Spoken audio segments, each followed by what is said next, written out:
மேஷ லக்ன நேயர்களுக்கு ஒரு குறிப்பிட்ட விஷயங்கள்லாம் அவங்க ரொம்ப நல்லவங்களா இருப்பாங்க. ஒரு குறிப்பிட்ட விஷயங்கள் அவங்ககிட்ட ஒரு பிரச்சனைக்குரிய விஷயங்களாமே இருக்கும். ஸோ அது என்னங்கிறத நம்ம நேயர்களுக்கு சொல்லுங்க சார். கோவப்படுவாங்க.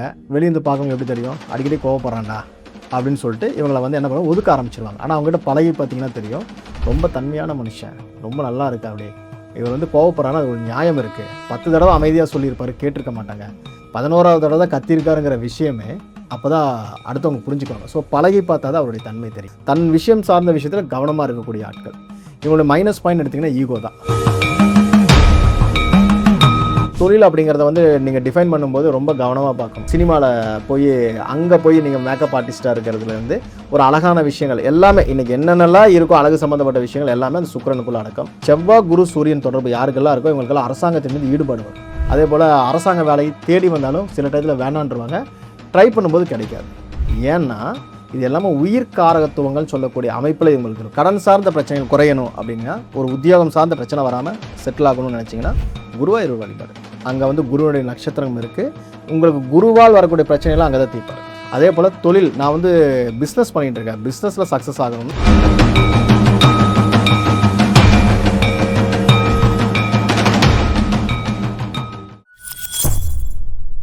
பக்தி பிளஸ் நேயர்களுக்கும் வணக்கம். இன்று நம்மோடு இணைந்தவர் பேலன்ஸ் தியரி ஆசிரியர் சரவணன் சோமசுந்தரம் அவர்கள். வணக்கம் சார். வணக்கம் சார். ஓம் காலகால ஈஸ்வராய நமக. பிரபஞ்ச சக்திக்கு நன்றிகள். பக்தி ப்ளஸ் சேனல் நேயர்கள் அனைவருக்கும் மனமார்ந்த நன்றிகள், வணக்கங்கள், வாழ்த்துக்கள். மேஷ லக்ன நேயர்களுக்கு அவங்க லைஃப் எல்லாம் எப்படி இருக்கும்? ஒருத்தங்க லக்னத்தில் பிறந்துடுறாங்க. ஸோ அவங்களுக்கு மேஷமாக இருக்கிற பட்சத்தில் அவங்க வாழ்க்கையில் எதெல்லாம் சந்திப்பாங்க, இப்படியெல்லாம் இருக்க போது தொழில் அமைப்பு, வேலை அமைப்புலேருந்து அனைத்து விஷயங்களுமே இந்த பதிவில் முழுமையாக பார்க்கலாங்க சார். பொதுவாகவே ஒரு லக்னத்தில் எடுத்துக்கிட்டால் ஒரு குணநலம் இருக்கும். ஸோ மேஷம்னா இப்படி தான் இருப்பாங்க. ஒரு குறிப்பிட்ட விஷயங்கள்லாம் அவங்க ரொம்ப நல்லவங்களாக இருப்பாங்க. ஒரு குறிப்பிட்ட விஷயங்கள் அவங்ககிட்ட ஒரு பிரச்சனைக்குரிய விஷயங்களாமே இருக்கும். ஸோ அது என்னங்கிறத நம்ம நேயர்களுக்கு சொல்லுங்க சார். மேஷ லக்னத்தை பொறுத்த வரைக்கும் பார்த்தீங்கன்னா, கோபம் இவங்களுடைய மிகப்பெரிய ப்ளஸ் பாயிண்ட், அதுவே மிகப்பெரிய மைனஸ் பாயிண்ட். கோபம் இருக்கிற இடத்துல குணம் இருக்கும்பாங்க. குணமான ஆட்கள். ஆனால் இவங்களை அந்த குணத்துலேருந்து இவங்க தவறானவர்கள் அப்படின்னு வெளியே சித்தரிக்கப்படுறது வந்து பார்த்திங்கன்னா அதே கோபம் தான். கோவப்படுவாங்க. வெளியிருந்து பார்க்கவங்க எப்படி தெரியும்? அடிக்கடி கோவப்படுறான்டா அப்படின்னு சொல்லிட்டு இவங்களை வந்து என்ன பண்ணுவாங்க, ஒதுக்க ஆரம்பிச்சிருவாங்க. ஆனால் அவங்ககிட்ட பழகி பார்த்தீங்கன்னா தெரியும், ரொம்ப தன்மையான மனுஷன், ரொம்ப நல்லா இருக்கா அப்படி. இவர் வந்து கோவப்படுறான்னா அது ஒரு நியாயம் இருக்குது. 10 தடவை அமைதியாக சொல்லியிருப்பாரு, கேட்டிருக்க மாட்டாங்க. 11வது தடவை தான் கத்தியிருக்காருங்கிற விஷயமே அப்போ தான் அடுத்தவங்க புரிஞ்சுக்குவாங்க. ஸோ பழகி பார்த்தா தான் அவருடைய தன்மை தெரியும். துணிச்சலானவங்க. அது மட்டும் கிடையாது, எதுலேயும் முதன்மை தன்மையாக இருக்கணும்னு எதிர்பார்ப்பாங்க. தன்னுடைய வேலையை செய்துட்டு அதுக்கான அங்கீகாரத்தை தேடக்கூடியவர்கள் மேஷ லக்னம். மேஷ லக்னம் எல்லாம் குதிரை மாதிரி எல்லா வேலையும் பண்ணிவிட்டு அதுக்கு சரியான உணவை கொடுத்துடணும். கொடுக்கலன்னா அது கோவம் வந்துடும். அந்த மாதிரி இவங்க வந்து துணிச்சலானவங்க. தன்னிலைப்படுத்துறதுக்காக அதிகமான உழைப்பாங்க. அடுத்தவங்களுடைய விஷயங்களை வந்து கண்டுக்க மாட்டாங்க. தன் விஷயம் சார்ந்த விஷயத்தில் கவனமாக இருக்கக்கூடிய ஆட்கள். இவங்களுடைய மைனஸ் பாயிண்ட் எடுத்திங்கன்னா ஈகோ தான். பயங்கர ஈகோயிஸ்ட். எந்த ஒரு விஷயத்தையும் எப்படி பண்ணுவாங்கன்னா, நானா நீயா பார்த்துக்கலாம். அதுக்காக அடுத்தவங்களை கெடுக்க மாட்டாங்க. நீ பண்ணுறியா, இதை விட நான் பெஸ்ட்டாக பண்ணுறேன் அப்படின்னு போகிறவங்க தான் இந்த மேஷ லக்னத்துக்காரங்க. அது ஈகோ. எல்லாத்தையுமே தன் முதன்மையாக இருக்கணும்னு நினைக்கிறவங்க. தலைமை பண்பிற்கு சூட் ஆக மாட்டாங்க. ஆனால் தளபதியாக இருக்கிறதுக்கு ரொம்பவே பக்காவான பர்சன்ஸ். அதாவது ஒரு வேலையை கொடுத்தீங்கன்னா பக்காவாக முடிப்பாங்க. அதே தலைவர் பதவியில் உட்கார வச்சிங்கன்னு வச்சுக்கோங்களேன், தோற்றுருவாங்க. ஏன்னா இவர்களால் வந்து முன்னாடி நின்று எது வேணால் எடுத்து பண்ண முடியும். ஆனால் தலைமை பதவியில் நின்றுட்டு அந்த வாங்கக்கூடிய கெப்பாசிட்டி கிடையாதுன்னு என்ன அர்த்தம்னா, இவங்களே இறங்கி பண்ணுவாங்க. அப்போ தலைவர்னா அடுத்தவங்களை வந்து விஷயங்களை வாங்க தெரியணும். வேலை வாங்க தெரிஞ்சவன் தான் தலைவன், வேலை செய்கிறவன் தான் வேலைக்காரன். இவங்களே இறங்கி வேலை செஞ்சால் யாரும் மதிக்க மாட்டாங்க. ஸோ இது இவங்க மிகப்பெரிய மைனஸ். அதே போல் ரொம்ப அடுத்தவங்களுக்கு வந்து நம்பிக்கை கொடுத்துட்டாங்கன்னா அதை வந்து காப்பாற்ற மேக்ஸிமம் ட்ரை பண்ணுவாங்க. அதே போல் ஒருத்தருக்கு வந்து நான் இது பண்ணி கொடுக்குறேன்னா பண்ணி கொடுத்துருவாங்க. அது மாதிரி மிகப்பெரிய நம்பிக்கை வைக்கலாம்னா இவர் மேலே நீங்கள் தாராளமாக வைக்கலாம். மேஷ லக்னத்து மேலே வைக்கலாம். மேஷ லக்னத்து வந்து பிடிக்காத ஒரு விஷயம் என்னன்னு நீங்கள் கேட்டிங்கன்னா, ஒரு எல்லாத்துலேயுமே கன்சிஸ்டன்சி இருக்கும். ஒரு பிடிவாத குணம் இருக்கக்கூடிய ஒரு ஆள். அப்போ இந்த கன்சிஸ்டன்சி வந்து இவங்களுடைய லைஃப்பில் சில இடத்துல ப்ளஸ்ஸு, சில இடத்துல மைனஸ். ஒரு விஷயத்தை நான் பண்ணவே மாட்டேன்னு உட்காந்துட்டாங்கன்னா கடைசி வரைக்கும் பண்ணவே மாட்டாங்க. கோடி ரூபாய் கொடுத்தாலும் நான் பண்ண மாட்டேன்னா பண்ண மாட்டாங்க. பட் பண்ணணும்னு முடிவு பண்ணிட்டாங்கன்னா பணம்ங்கிறது ஒரு பெரிய விஷயமே கிடையாது. இவங்க அதுக்காக எவ்வளோ தூரம் வேணால் இறங்குவாங்க. அதீதமான துணிச்சல், குருட்டு தைரியம்னு சொல்லுவாங்க இல்லையா, அது மேஷ லக்னத்துக்கு பொதுவாகவே பொருந்தும்.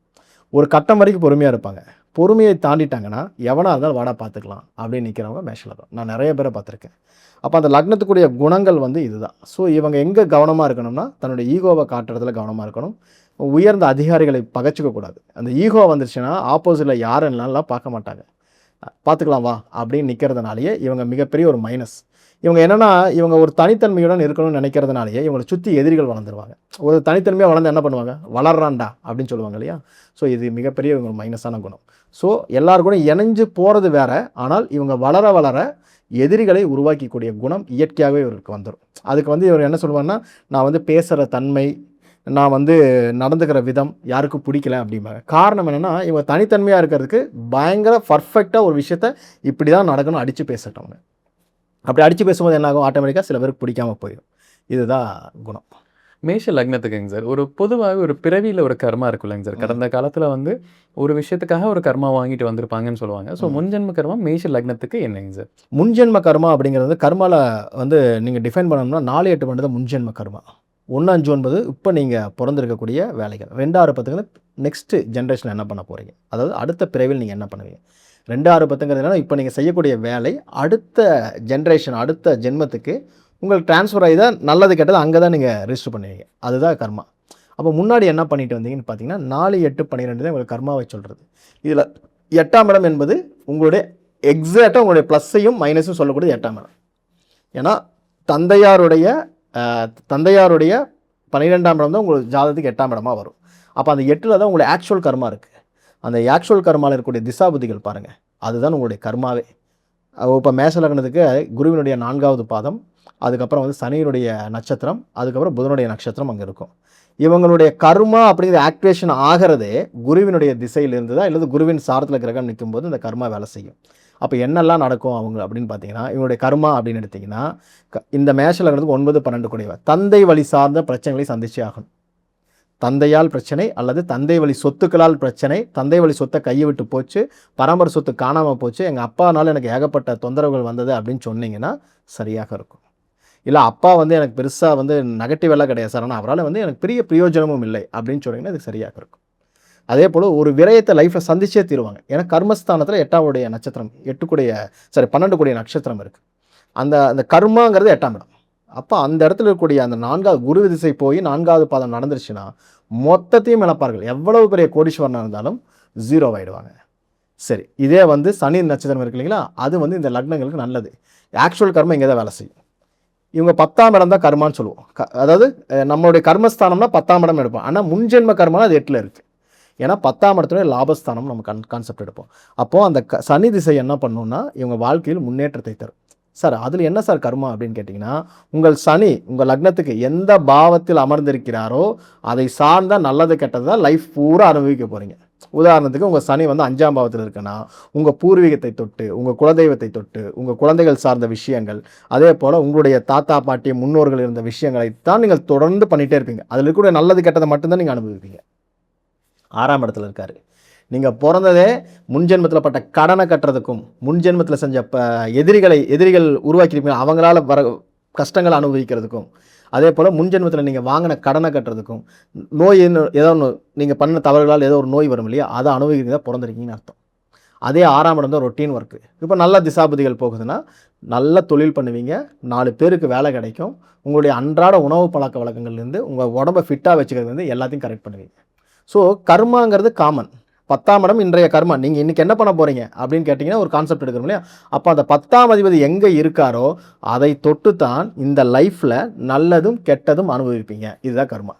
அப்போ இது வந்து நம்ம சார் மேஷ லக்னத்துக்கே இப்படி தான் அப்படின்னு சொல்ல முடியாது. அவர் எந்த பாவத்தில் 10ஆம் அதிபதி எந்த பாவத்தில் இருக்கிறாரோ அதை தொட்ட நல்லதும் கெட்டதும் அனுபவிப்பார் என்பது கர்மா. அதில் எந்த காலகட்டம் அனுபவிப்பார்னா அந்த 8ஆம் இடத்துல இருக்கக்கூடிய குரு திசை, சனி திசை, புதன் திசை, இதில் தான் நல்லது கெட்டது அனுபவிப்பார். இதில் குரு திசையில் வந்தால் முன்ஜென்மத்தில் செய்த அத்தனை கெட்டதையும் அனுபவிச்சுவார். சனி திசை, புதன் திசை போனால் நல்லதை அனுபவிப்பார். இப்போ மேஷ லக்னத்தில் ஒருத்தங்க தொழில் செய்கிறாங்கன்னு வச்சுக்கலாங்க சார். தொழிலுங்கிறது 2மே இருக்கும், லாபம் நஷ்டம் இருக்கும். ஸோ மேஷ லக்னத்துக்கு எந்த ஒரு குறிப்பிட்ட ஒரு திசை நடக்கும்போதோ ஒரு குறிப்பிட்ட காலகட்டம் அதில் வந்து லாபம் இருக்கும். அது எந்த காலகட்டத்தில் ரொம்ப ஜாக்கிரதையாக இருக்கும் சார், லாஸ் வரக்கான வாய்ப்புகள் இருக்கும் சார். அதாவது மேஷ லக்னத்தை பொறுத்த வரைக்கும் பார்த்தீங்கன்னா லைஃப்பில் வந்து எல்லாருடைய ஜாதகங்களுக்குமே பொதுவாக மேஷ லக்னம் மட்டும் கிடையாது, நல்லா இருக்கக்கூடிய காலகட்டம்னு இருக்குன்னா 4ஆம் இடம், 6ஆம் இடம், 10ஆம் இடம், 12ஆம் இடம் உங்கள் வாழ்க்கையில் முன்னேற்றத்தையும் உங்களுடைய வாழ்க்கையில் மிகப்பெரிய தோல்வியையும் தரக்கூடிய இடம். இந்த 4 இடத்துல 2 இடம் தோல்வியையும் 2 இடம் வெற்றியையும் தரும். அது என்னங்கிறது லக்ன ரீதியாக நம்ம வந்து சில விஷயங்கள் பேசும்போது நான் சொல்கிறேன். பொதுவாக வந்து மேஷ லக்னத்தை பொறுத்த வரைக்கும் பார்த்தீங்கன்னா கெடுதலான காலகட்டம்னா குரு திசை.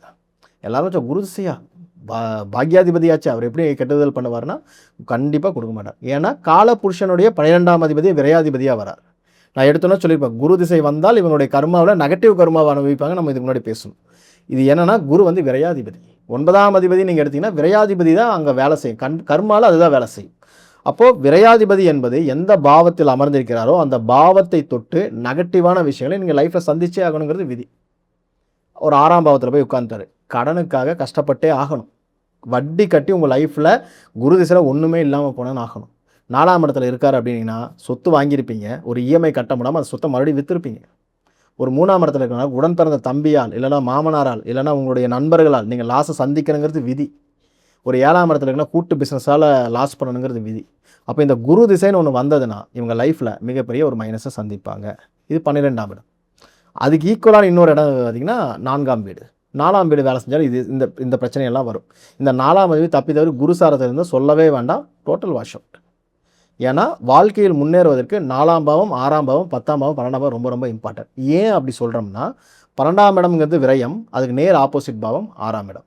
10ஆம் பாவம் என்பது தொழில் ஸ்தானம், 4ஆம் பாவம் இது நேர் எதிர்பாவம். உங்களுடைய தொழில் 10ஆம் பாவம்னா எதிர்பாவம் 7ஆம் பாவத்தினுடைய தொழில் 4ஆம் பாவம். அப்போ நீங்கள் ஜெயிச்சிங்கன்னா அவர் தோத்துடுவார், அவர் ஜெயிச்சாருன்னா நீங்கள் தோத்துடுவீங்க. ஏன்னா பிஸ்னஸ் அப்படிங்கிறத லாப நஷ்டத்தை அடிப்படையாக கொண்டு தான். ஒரு கடையில் போய் நீங்கள் ஒரு பொருளே வாங்குறீங்க, கண்டிப்பாக பொருளோட விலையில் 10 ரூபா கூட தான் வைப்பான். ஏன்னா அப்போ தான் அதுதான் அவனுடைய லாபம். அப்போ லாஸ் தானே நம்ம ஆக்சுவலாக நம்ம லாஸ்க்கு வாங்குகிறோம். இந்த சேம் வே தான் நீங்கள் வந்து ஜோதிடத்தில் பார்க்கும்போது உங்களுடைய 12ஆம் அதிபதி வேலை செய்யும்போது லாஸும் 6ஆம் அதிபதி வேலை செய்யும்போது நன்மையும் நடக்கும். அப்போது ஒரு கடனாளி ஆகிட்டீங்க, ஒரு எல்லாத்தையும் இழந்துட்டீங்க. இழந்ததை எப்போ மீட்பீங்க? நேர் எதிர்பாவமான புதன் திசை வரணும் இவங்களுக்கு. இந்த புதன் திசை வரும்போது அல்லது புதன் சாரத்தில் நின்று ஒரு கிரகம் திசை நடத்தினாலோ அல்லது புதன் வீட்டில் நின்று நடந்தாலோ இழந்ததை மீட்டுருவாங்க. ஏன்னா அது இவருடைய 12ஆம் இடம், இதே 7ஆம் பாவத்துக்கு 12ஆம் இடம் என்பது இந்த புதனுடைய வீடு. அப்போ இந்த புதன் என்ன பண்ணுவார்னா டோட்டலாக வந்து ஆப்போசிட் பார்ட்டி, நீங்கள் யாரு கூட எல்லாம் கோஆர்டினேட் பண்ணலாம், அவங்கள மைனஸ் பண்ணி இவரை ப்ளஸ் பண்ணுவார். அப்படின்னு என்ன அர்த்தம்? உங்கள் வியாபாரம் பெருக போகுது, நீங்கள் லாபத்தை அடைய போகிறீங்க. 6ஆம் இடம் என்பது ரொட்டீன் ஒர்க்கு. அப்போ 12க்கு எடுத்தால் 6 கொடுத்துரும். அதுக்கு ஈக்குவலான இன்னொரு கிரகம் எதுனா 10ஆம் இடம். 10ஆம் இடம் என்பது தொழில் ஸ்தானம். நல்லாயிருக்கும். இந்த மேட்ச்சில் இருக்கிறது சனி திசை என்றைக்குமே நல்லாயிருக்கும், அல்லது சனி சாரத்தில் கிரகம் நின்னாலும் நல்லாயிருக்கும். தொழில் நல்லா இருக்கும், சூப்பராக சம்பாதிப்பாங்க. அப்போ லைஃப்பில் சனி திசையோ புதன் திசையோ வந்தால் மேச லக்னத்துக்கார ஒரு வளர்ச்சியை நோக்கி போவான். தப்பி தவறி சந்திர திசை, குரு திசை அல்லது குரு சாரத்தில் அல்லது சந்திர சாரத்தில் கிரகம் நின்னா வாஷ் அவுட் ஆகும். ஸோ இதுதான் அதில் எப்படி இம்பார்ட்டன்ஸ். கண்டிப்பாங்க சார். இப்போ மேஷ லக்னத்தில் பிறந்தவங்களுக்கு வேலையில் செல்லக்கூடிய நபர்களுமே அதிகப்படியாக இருக்காங்க. ஸோ இந்த லக்னத்தில் வேலைக்கு போகிறப்போ அவங்க லைஃப் எப்படி இருக்கும், வேலையில் எப்படிப்பட்ட நபர்களாக ஒரு ஒர்க்கிங் ஸ்பேஸில் இருப்பாங்க, அவங்களுக்கு எந்த குறிப்பிட்ட வயதில் வந்து வேலையில் ப்ரொமோஷன், ஒரு செட்டில்மெண்ட், வேலையில் ஒரு கம்ஃபர்டான ஒரு பெர்மனன்ட் ஜாப் இதெல்லாம் கிடைக்கும் சார்? அதாவது மேஷ லக்னத்தை பொறுத்த வரைக்கும் பார்த்தீங்கன்னா இந்த விரையாதிபதினு ஒரு கான்செப்ட் இருக்குது. விரையாதிபதினா முன்ஜென்ம கர்மா, அதுதான் நான் சொல்லுவேன். விரையாதிபதிங்கிறது என்னன்னா முன்ஜென்மத்தில் நீங்கள் என்ன பண்ணீங்க அதுக்கு தான். இது வந்து பொருளாதார விரயத்தை சொல்கிறது. நம்ம பேலன்ஸ் சரி படிக்கிற மாணவர்கள் இதுக்கு முன்னாடி நிறைய வீடியோ பார்த்தவங்களுக்கெல்லாம் புரியும். விரையாதிபதி பொருளாதார விரயம். பொருளாதார விரயம்னு வந்தனால வாழ்க்கையில் 2வது பகுதி செட்டில்மெண்ட் ஆகக்கூடியவங்க மேஷ லக்னத்துக்காரங்க. பொருளாதார விரயம் அப்படின்னு என்னன்னா முதல் பகுதி மைனஸ்னு அர்த்தம், 2வது பகுதி தான் செட்டில்மெண்ட் கொடுக்கும். முதல் ஆரம்பிக்கும் போதே மைனஸில் ஆரம்பிக்கக்கூடிய லக்னம் மேஷ லக்னம். அப்போ இவங்க வாழ்க்கையில் இவங்களுடைய எந்த வயசில் இதை பொருளாதாரத்தை இழப்பாங்கிறதுக்கு திதின்னு சொல்லுவாள். திதினா செல்வ நிலை. ஏன்னா காசை பற்றி பேசுகிறோம், பொருளாதாரம் பற்றி பேசினா திதி எடுத்துக்கணும். திதி தான் செல்வ நிலைன்னு சொல்லுவோம். இவங்க என்ன திதியில் பிறந்திருக்காங்கன்னு பார்க்கணும். உதாரணத்துக்கு இப்போ வந்து ஒருத்தர் வந்து ஒரு சப்தமி திதியில் பிறந்திருக்காங்க அப்படின்னா ஒரு திதிக்கு 4 வருடங்கள், 7 திதிக்கு 27 நாங்க 28 வயசு. 28 வயசுக்குள்ளே வேலைக்கு போயிடுவாங்க. ஆனால் 28ஓடைய மேக்ஸிமம் எண்டு எதுன்னு பார்த்தீங்கன்னா 7ஓடைய மேக்ஸிமம் எண்டு எடுத்திங்கன்னா உங்களுக்கு அப்ராக்சிமேட்டாக வந்து பார்த்தீங்கன்னா ஒரு 14 வரும். இவங்க வந்து 7, 28, 56 வயசு. ஆக்சுவலாக இவங்க 28லேருந்து 56க்குள்ளே சம்பாதிச்சாங்க பார்த்தீங்களா, இந்த அமௌண்ட் ஏதோ இடத்துல விட்டுருவாங்க.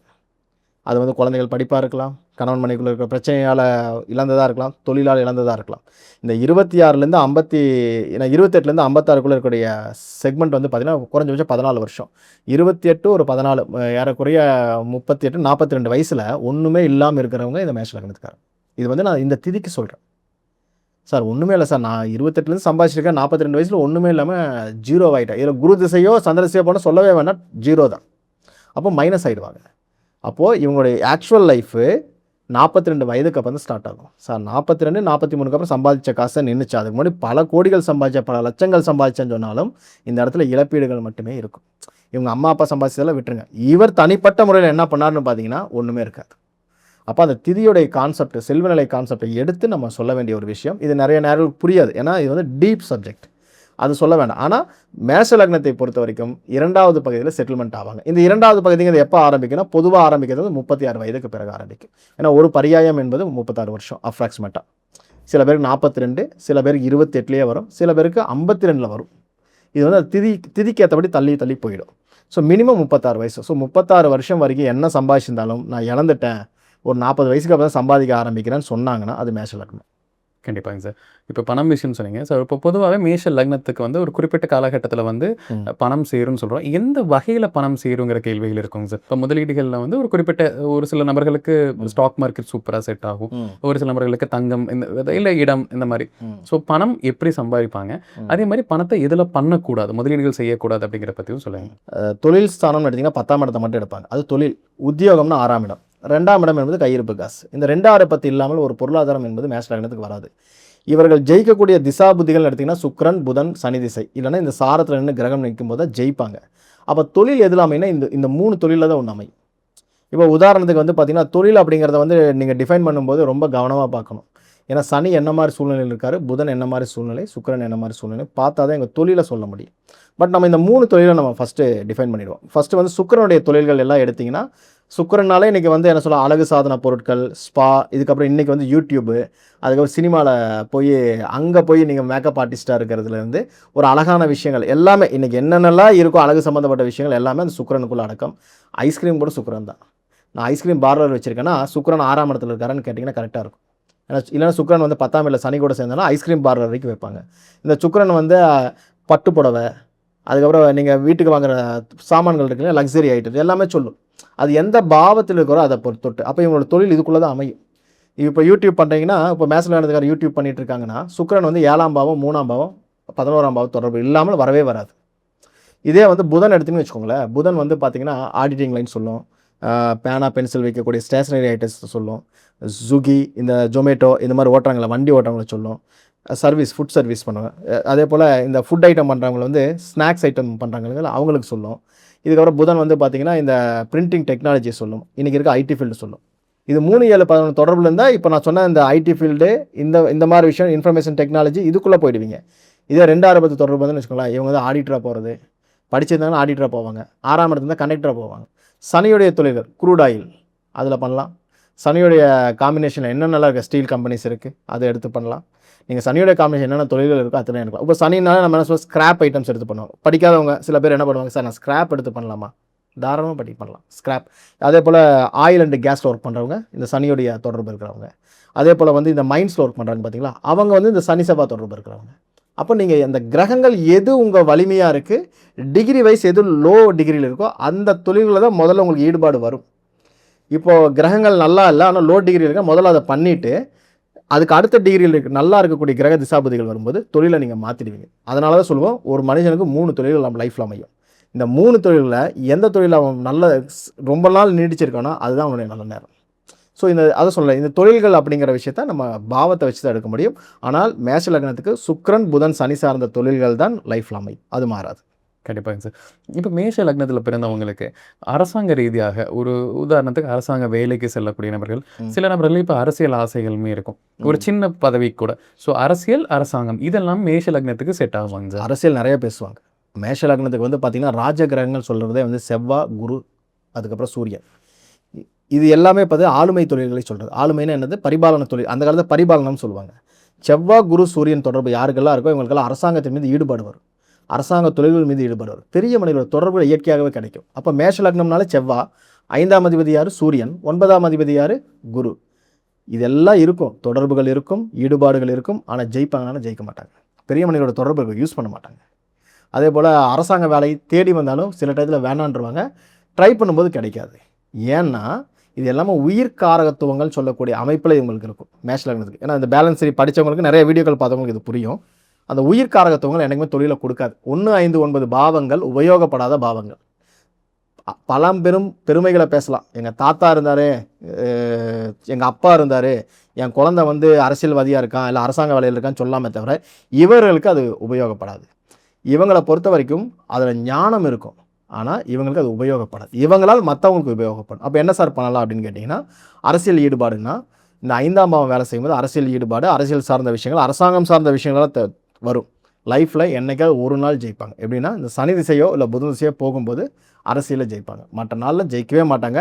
அது சொல்லலாம் 4 தடவை நின்னாங்கன்னா ஒரு தடவை ஜெயிக்கிறவங்க மேஷ லக்னம். ஸோ மேஷ லக்னம் எங்கிட்ட வந்தாலே சொல்லுவேன், திசாபுதிகள் சரியில்லைனா தயவுசெய்து பணமே கட்டாதீங்க. கட்டினீங்கன்னா வேஸ்ட். இப்போ ரீசெண்டாக இப்போ தேர்தல் போயிட்டு இருக்கு இல்லைங்களா, இதுக்கு நிறைய பேர் கேட்டு வரப்போ மேஷ லக்னத்துக்கார வரும்போது சொல்லிட்டேன், சார் ஜெயிக்க மாட்டீங்க, பணத்தை கட்டி வேஸ்ட் பண்ணாதீங்க, விட்டுருங்க அப்படின்னு சொல்லி விட்டுட்டாங்க. ஏன்னா மேஷ லக்னத்தை பொறுத்த வரைக்கும் இந்த நாலேஜ் இருக்கும்.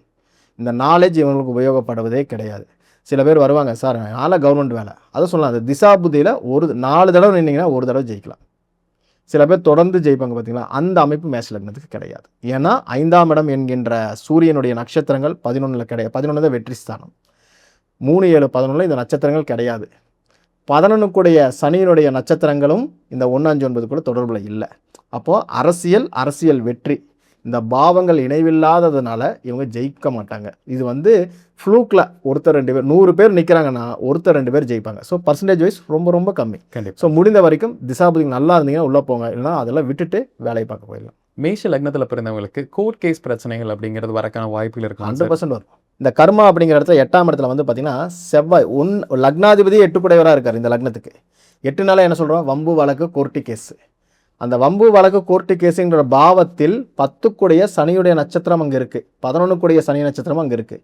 பாதகாதிபதி 8ல் தொடர்போடு இருக்காருன்னு அர்த்தம். கோர்ட்டு கேஸு வம்பு வழக்குனா சனியும் புதனும் சம்மந்தப்பட்ட கோர்ட்டு கேஸு வம்பு வழக்கு வந்துடும். 8ல் கிரகம் என்ன நட்சத்திரம் இருக்கோ, அது சனி நட்சத்திரமாக இருந்தாலும் புதன் நட்சத்திரமாக இருந்தாலும் அவன் லைஃப்பில் ஒரு கேஸாவது பார்ப்பான். திசை போயிடக்கூடாது, போச்சுன்னா கண்டிப்பாக பார்ப்பான். கண்டிப்பாக அது எப்போ வேணால் நடக்கட்டும். ஆனால் குரு சனி புதன் இந்த 3ல் ஒரு நாள் கேஸ் கண்டிப்பாக கோர்ட்டில் போய் பார்ப்பான். ஏன்னா 8ஆம் இடத்துல இருக்குது. புதன் வாய்தா, புதன் தான் நீங்கள் வாதாடுறது எல்லாமே. சனி வந்து கோர்ட்டு, சனி தான் நீதி எங்கே இருக்குது, கோர்ட்டுக்கு தான் போகிறோம். சனியுடைய காரகம் நீதி, சனியுடைய காரகம் தான் வக்கீல். அப்போ நீங்கள் லைஃப்பில் அதை அனுபவிச்சே ஆகணும். எது மூலியமான கேஸ் வரும்னு கேட்டிங்கன்னா, உங்களுடைய அந்த 8க்குடைய அதிபதி எந்த பாவத்தில் இருக்காரோ அதை தொட்டு கேஸ் இருக்கும்.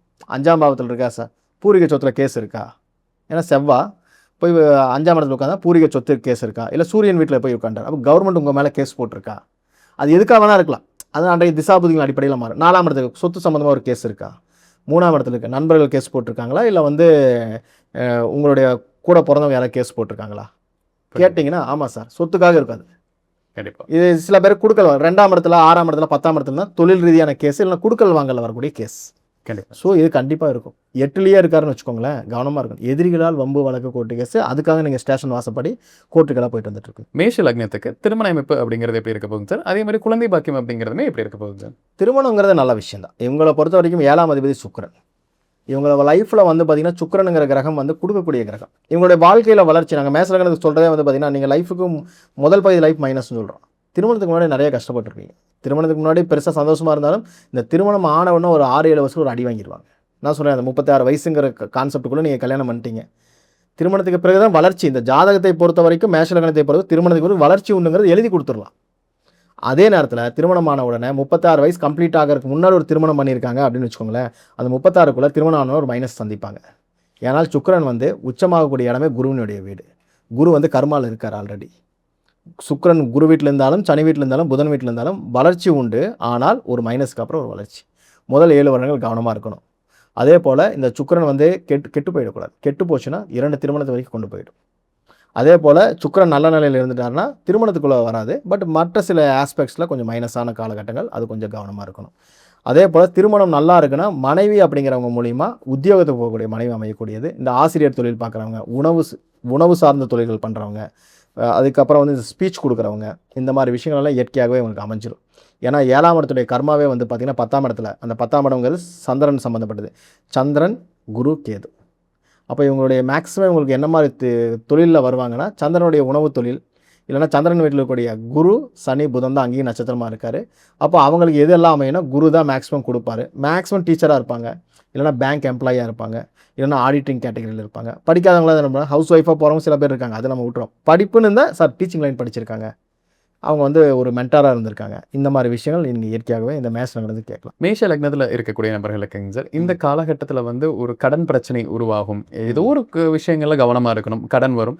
அதே சரி, கடன் இருக்குது, இப்போ பார்க்குறவங்களுக்கே கடன் இருந்துட்டு இருக்குன்னா அவங்க எப்போ அதை கட்ட முடியுங்க சார்? குரு திசை மிகப்பெரிய கடன், சந்திரன் மிகப்பெரிய கடனை கொடுத்துருவார் திசைகள் நடந்தால். அப்போ இதுக்கு எதிர்பாவங்கள் வேலை செய்யும். நம்ம தோற்று போயிட்டோம். அப்போ எதிராளி தோக்கிறப்ப தான் காசு வரும். எதிராளினா யார்? நம்ம கூட கோஆர்டினேஷன். நீங்கள் சமூகத்தில் யாரெல்லாம் பார்க்குறீங்க அவங்க தான் உங்கள் எதிராளிகள். எதிராளினா எதிர்பாவத்து அதிபதிகள். நீங்கள் ஒரு பிஸ்னஸ் பண்ணீங்க, லாபம் வந்தால் தானே உங்கள் நஷ்டத்தை அடைக்க முடியும். அப்போ உங்களுக்கு எப்போ இந்த காசு வரும்? அப்போ ஆப்போசிட் பார்ட்டி தோக்கும் போது நம்ம ஜெயிக்க முடியும். அப்போ சந்திரனுக்கு எதிர் வீடான சனி திசையோ அல்லது குருவுக்கு எதிரான புதன் திசையோ வரணும். இதில் புதன் திசையோ புதன் சாரத்தில் கிரகமோ அல்லது புதன் வீட்டில் கிரகமோ நின்றுச்சுன்னா உங்கள் மொத்த கடனை அடைச்சிருவீங்க. ஏன்னா அது அவருடைய மொத்த விரயம். உங்களுடைய குரு எப்படி உங்களுடைய மொத்த விரயமோ புதனுங்கிறவர் அவருடைய மொத்த விரயம். அப்போ மொத்த கடனையும் கட்டிடுவீங்க. உங்கள் கையில் லாபத்தை இருக்கும். ஏன்னா 3ஆம் அதிபதியே இந்த லக்னத்துக்கு 6ஆம் அதிபதியாக வராரு. தன் முயற்சியால் மீண்டும் தொழில் பண்ணி ஜெயிக்குவார். 6ஆம் இடம் எல்லாம் கடன் மட்டுமே எடுப்பீங்க. 6ஆம் இடம் தான் உங்களுடைய உத்தியோகஸ்தான், உங்களுடைய ரொட்டீன் ஒர்க்கு. நீங்கள் வேலை செய்யணும் இயங்கணும்னு நினைக்கிறதே 6ஆம் இடம் தான். 12ஆம் இடம் சோம்பேறி, தன்னுடைய லேசினஸால் இழந்த இடம், நம்பி ஏமாந்துருவாங்க. ஆனால் 6ஆம் இடம் பார்த்தீங்கன்னா எல்லாத்தையுமே ஒரு மைனஸாகவே பார்க்கும். இதில் நம்ம கரெக்டாக இருக்கணுங்கிற எண்ணங்கள் வரும், பயத்தை கொடுக்கும். அந்த பயம் வரும்போது தான், வாழ்க்கையை பற்றின பயம் வரும்போது ஜெயிக்கணுங்கிற எண்ணம் ஆட்டோமேட்டிக்காக வரும். அது எல்லாமே 6ஆம் இடத்துல தான் இருக்குது. கருத்து வேறுபாடு 12ஆம் இடத்துல தான் எது சொன்னாலும் அக்செப்ட் பண்ணிட்டு போயிடுவாங்க. ஆனால் 6ஆம் இடம் வந்து கருத்து வேறுபாடு. இல்லையே, இது சரியா இல்லையே, தப்பாக இருக்கு, இந்த எண்ணம் உங்களுக்குள்ளே எப்போ வருதோ அப்போ நீங்கள் ஜெயிக்க ஆரம்பிச்சிடுவீங்க. அப்போ அந்த புதன் திசையோ சனி திசையோ வரணும். வரும்பொழுது எவ்வளோ பெரிய கடனாக இருந்தாலும் கட்டிடுவாங்க. வேலை இல்லாதவங்க வேலை கிடச்சிடும். அவன் ஒன்றுமே வேணாம் சார், சும்மாவே இருந்தாலும் வேலைக்கு போயிடுவான். கண்டிப்பாங்க சார். ரொம்ப ஒர்ஸ்ட்டுங்கிறவங்க கூட ஏதாவது ஒரு வேலை பண்ணுவான். நான் வருஷம் பூரா சும்மா இருக்கேன், வாரத்துக்கு 3 நாளாவது வேலைக்கு போவான். மேஷ லக்னத்துக்குங்க சார், ஒரு குறிப்பிட்ட நபரிடம் ஜாக்கிரதையாக இருக்கணும். யாரிடம் ரொம்ப கவனமாக இருக்கணும்? நண்பர்களிடம் ஜாக்கிரதையாக இருக்கும். 3ங்கிறது யார்? நண்பர்கள், உற்றார் உறவினர்கள், நம்மளுடைய கூட பிறந்தவங்க, பக்கத்தில் இருக்கவங்க, எல்லாமே 3ஆம் இடம். அவரே 6ஆம் அதிபதியாக வர்றார். 6ன்னு என்னது? கருத்து வேறுபாடு, எதிரி ஸ்தானம், எதிரிகள், ஆக்சுவல் எதிரிகள் என்ன 6ஆம் இடம். அப்போது இவர்களிடம் எல்லாம் கவனமாக இருக்கணும். நீங்கள் நண்பர்களிடம் சகஜமாக பழகலாம், பேசலாம், எல்லாம் பண்ணலாம். ஆனால் குடுக்கல் வாங்கல் வச்சிட்டிங்கன்னா பிரச்சனை வந்துடும். கண்டிப்பாங்க. அதே போல் அவர் வந்து உங்ககிட்ட கடன் வாங்கினாலும் திருப்பி கொடுக்க மாட்டார். இன்னொன்று விஷயம் என்னென்னு கேட்டிங்கன்னா, 11ஆம் இடமும் நண்பர்கள். சரிங்களா? இது வந்து பக்கத்து வீட்டுக்காரங்க, ரொம்ப நெருங்கிய நண்பர்கள், ரொம்ப க்ளோஸ்டு ஃப்ரெண்ட்ஸில் 11ல் வந்துடுவாங்க. அப்போ 11ங்கிறது என்ன? பாதகஸ்தானம். அப்போ பாதகஸ்தானம் யாரோ அவர்களிடம் கவனம் இருக்குது. அப்போ 11ங்கிறது யார்? உங்கள் மேச பொதுவாக 11ங்கிறது யார்? நண்பர்கள் வட்டம் தான். வெளி உலகத்தில் பழகக்கூடிய நண்பர்களிடம் குடுக்கல் வாங்கல் இல்லாமல் இருந்தீங்கன்னா இந்த 11ங்கிறது உங்களுக்கு பெருசாக ஒன்றும் பண்ணாது, ஜாலியாக போயிடும். இல்லைன்னா இது மிகப்பெரிய பிரச்சனையை கொடுக்கும். அதே போல் சித்தப்பா வகை உறவுகள் எதிரிகள் ஆகிடுவாங்க. அது சொல்லலாம், குடுக்கல் வாங்கல் ஆகாது, பொதுவாகவே ஆகாது. என்ன பிரச்சனையாக இருந்தாலும் மேலோட்டமாக போகிற வரைக்கும் ஓகே. ரொம்ப க்ளோஸ்டாக போனீங்கன்னா சித்தப்பாங்கிற உறவு இவர்கள் எதிரியாக மாறுவார்கள். அதே போல் வந்து 11ஆம் இடம் என்பது தான் உங்களுடைய சமூகத்தில் நீங்கள் அனுபவிக்கிற அத்தனை நல்லதும். என்னைக்கெல்லாம் உங்களுக்கு நல்லது சேருதோ இத்தனை பேரும் உங்களுக்கு எதிரி ஆகிடுவாங்க. கவனமாக இருக்கும். மேஷ லக்னத்தில் பிறந்தவங்க அவங்க லைஃப்பில் ஒரு லைஃப் லாங் சக்ஸஸ் கிடைக்கணும், அவங்களுக்கு ஒரு வாழ்க்கையில் ஒரு முறையாவது ஒரு கோயிலுக்கு போயிட்டு வரணும், ஒரு குறிப்பிட்ட நல்ல கோயில் அப்படிங்கும்போது எல்லா கோயிலுமே சிறப்பு தான். அவங்களுக்கு எது ரொம்ப சிறப்பான கோயிலுங்க சார்? மேஷ லக்னத்தை பொறுத்த வரைக்கும் பார்த்தீங்கன்னா, நான் நிறைய கோயில் சொல்ல மாட்டேன் சார். நான் வந்து ஒரு செலக்டடாக ஒரு 12 கோயில் 12 லக்னங்களுக்கு வச்சுருக்கேன். அந்த கோயில்கள் மட்டும் தான் சொல்லுவேன். ஏன்னா இது எல்லாமே பழம்பெருமையான கோயில்கள். அதை குறிப்பாக மேஷ லக்னத்துக்கு கடன் சார்ந்த பிரச்சனைகள் குறையணும் அப்படின்னா, ஒரு உத்தியோகம் சார்ந்த பிரச்சனை வராமல் செட்டில் ஆகணும்னு நினச்சிங்கன்னா குருவாயூர் வழிபாடு. ஏன்னா இது வந்து அபிஜித் அப்படின்னு ஒரு கான்செப்ட் எடுப்போம். அபிஜித்னா வெற்றி புள்ளிகள். உங்களுடைய கடன் எங்கே இருக்குது? 6ஆம் பாவத்தில் இருக்குது. அதோடைய அபிஜித் யார்? இந்த கடனை ஜெயிக்கணும், இந்த கடன்லேருந்து நான் விடுபடணும் அப்படின்னா அதுக்கு 10ஆம் பாவமான 3ஆம் பாவத்தில் இருக்குது. இந்த 3ஆம் பாவத்தை குறிக்கக்கூடிய இடம் குருவாயூர். ஏன்னா அது வந்து காற்று ராசி. அதே போல் அங்கே வந்து குருவுடைய நட்சத்திரம் இருக்குது. உங்களுக்கு குருவால் வரக்கூடிய பிரச்சனைலாம் அங்கே தான் தீர்ப்பார். சரிங்களா? இந்த இடத்துல நீங்கள் வந்து குருவாயூர் போகணும். அங்கே போய் நீங்கள் வந்து ஒரு அர்ச்சனை பண்ணிவிட்டு வெளியே வந்து ஏதாவது ஒரு மஞ்சள் ஆடைகளோ அல்லது ஒரு லட்டோ இல்லை வந்து ஒரு வாழைப்பழமோ வாங்கி தானம் கொடுத்துட்டு வரணும். வந்தீங்கன்னா கடன் பிரச்சனை குறையும். தவறி வாழைப்பழம் வாங்கி சாப்பிட்றதோ ஒரு மஞ்சள் ஆடையை வாங்கிட்டு வரதோ கூடாது. ஏன்னா குருவினுடைய காரகம் எல்லாமே வீக்னஸ் அங்கே உங்களுக்கு. அதை போய் அங்கே வாங்கிட்டு வந்துடக்கூடாது. அதனால் வந்து மேஷ லக்னத்தை பொறுத்த வரைக்கும் குருவாயூர் வழிபாடு புதன்கிழமை அல்லது ராகு காலத்தில் அல்லது ராகு நட்சத்திரத்தில். இப்போ ராகு காலத்தில் போகிறீங்கன்னா கடைசி 20 நிமிஷத்தில் தரிசனம் பண்ணணும். எல்லா டைமும் கிடைக்காது நம்மளுக்கு. அப்போ ராகு நட்சத்திரத்தில் கடைசி அந்த ராகுவுடைய அந்த பாதை போனதுக்கப்புறம் ஒரு மிட் பாயிண்டில் போனால் கூட ஓகே. அது ராகு காலமே ஒரு பெரிய விஷயம். அது வந்து அமிர்த காலம்னு நாங்கள் சொல்லுவோம். அந்த டயத்தில் போகும்போது நீங்கள் கேட்கக்கூடிய விஷயங்கள் பாசிட்டிவாக முடியும். சார் நான் துலாபாரம் கொடுக்கலாம், அது உங்கள் விருப்பம், நீங்கள் என்ன வேணால் கொடுத்துட்டு போங்க. பட் நீங்கள் போய் பாருங்கள், அற்புதமாக வேலை செய்யும். அதே போல் தொழில், நான் வந்து பிஸ்னஸ் பண்ணிகிட்டு இருக்கேன், பிஸ்னஸில் சக்ஸஸ் ஆகணும்னா ஸ்ரீரங்க தரிசனம் தான். ஏன்னா 10ஆம் இடத்துடைய அபிஜித் வந்து சுக்கிரனுடைய வீடு, அங்கே சனி உச்சம், துலா வீடு வருவார், இது சனி உச்சம். இந்த ரெண்டுமே கலந்த ஒரு அமைப்பு எதுன்னு கேட்டிங்கன்னா ஸ்ரீரங்க தரிசனம் தான். அப்போ நீங்கள் அங்கே போய் தாயார் சன்னதியில் போய் வழிபாடு பண்ணணும். நீங்கள் எல்லாமே பார்த்துருவீங்க, கோயில் போயிடுவீங்க, தாயார் சன்னதி சில பேர் போகாமல் வெளியே வந்துடுவாங்க. அங்கே போயிட்டு அங்கே அர்ச்சனை பண்ணணும். அங்கே அர்ச்சனை பண்ணிவிட்டு அதே போல் மஞ்சள் ஆடைகளையோ அல்லது வாழைப்பழ தானமோ யானைக்கு ஏதாவது ஒரு இது கொடுத்துட்டு வாங்க. ஏன்னா குரு தான் யானை. நீங்கள் லாஸ் கொடுத்ததே குரு தான். அவரை நீங்கள் சரி கட்டிட்டு வாங்க. இதோட என்னை விட்டுருன்னு சொல்லிட்டு வாங்க. ஆட்டோமேட்டிக்காக நல்லா தான் நிறைய பேர் அனுப்பிச்சிருக்கேன். பக்காவான ரிசல்ட் கொடுப்பாங்க. ஏன்னா அபிஜித் என்பது வெற்றி புள்ளி. சார் நீங்கள் இன்றைக்கி என்ன -11 இருங்க சார், ஒரு ஸ்டெப்பாவது உங்களுக்கு நகர்த்துவார் சார். ஸோ மேஷ லக்னத்துடைய பிறப்பிலிருந்து அவங்களுடைய என்னெல்லாம் சக்ஸஸ் கிடைக்கும், எதெல்லாம் கவனங்கிறது விலாவாரியாக பார்த்தோங்க சார். கண்டிப்பாக நம்ம நேரில் ஒரு பயனில் கருத்துக்களாக இருந்திருக்கும். மீண்டும் ஒரு பதில் சந்திக்கலாம். ரொம்ப நன்றிங்க. நன்றி, வணக்கம். வாழ்க வளமுடன், வாழ்க வளமுடன், வாழ்க வளமுடன்.